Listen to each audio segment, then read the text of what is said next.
1.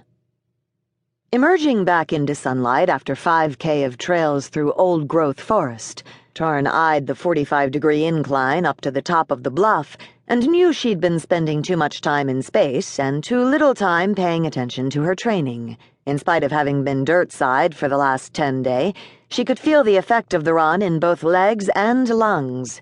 There was a time, back before she joined the Corps, when she'd end her 20K run with a 6-meter dive into the lake and swim a good 15-20 meters underwater before having to surface to breathe. Diving straight into the lake today would be stupid, bordering on suicidal.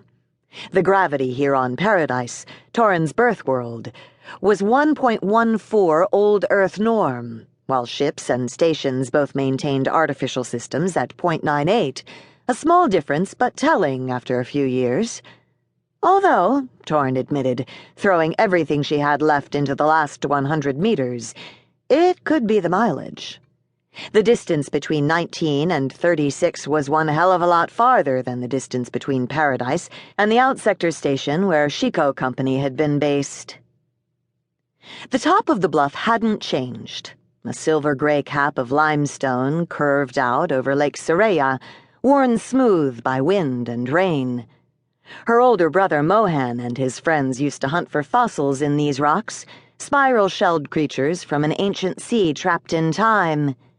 She wondered if he ever brought his kids out here to try to teach them the names the human colonists had given some of the oldest of Paradise's original inhabitants. The narrow fissure that ran across the rock at the 2/3 point marked the exact end of the 20K.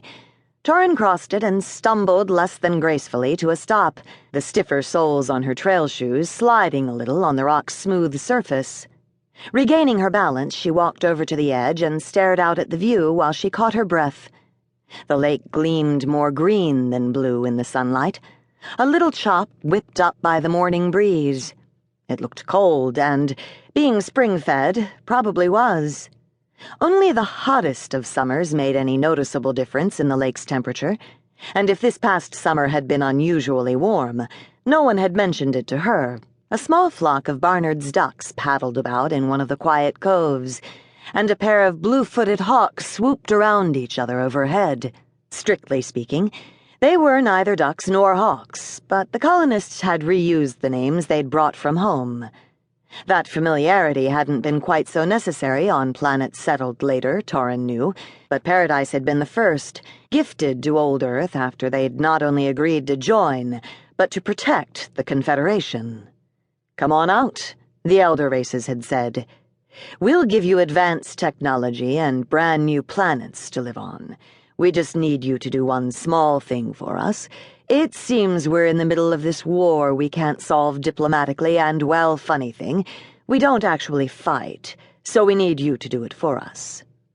"Seems like a fair trade," humans had replied. Later, the Taken and the Cray had said the same, essentially. Maybe it had been a fair trade.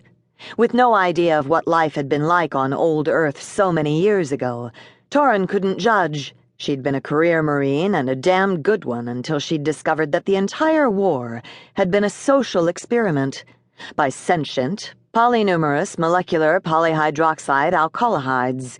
So it was definitely 20/20 hindsight that made her think her ancestors should have locked the doors and told the Confederation to go fuck themselves. Better than being screwed over by hyper-intelligent, shape-shifting plastic. From the top of the bluff, Torin could see past the edge of the forest to where the land flattened out and green changed to the gold of harvested grain. The family's flock of ha-has had been turned loose into the field for gleaning, although they were too small for her to spot them from here. If she'd had a helmet with her, she'd have been able to pick out individual feathers and, with one of the KC-7 sniper scopes, make an easy kill. Not that she would, no matter how obnoxious the damned birds could be. Leaning out a little, she could just make out the hill that covered her parents' farmhouse. They'd be finished with morning chores by now, sitting down to breakfast. Her mother would have her slate propped up on her coffee mug, and her father would be slipping bits of bacon to the cats as soon as the early news feed caught enough of her mother's attention.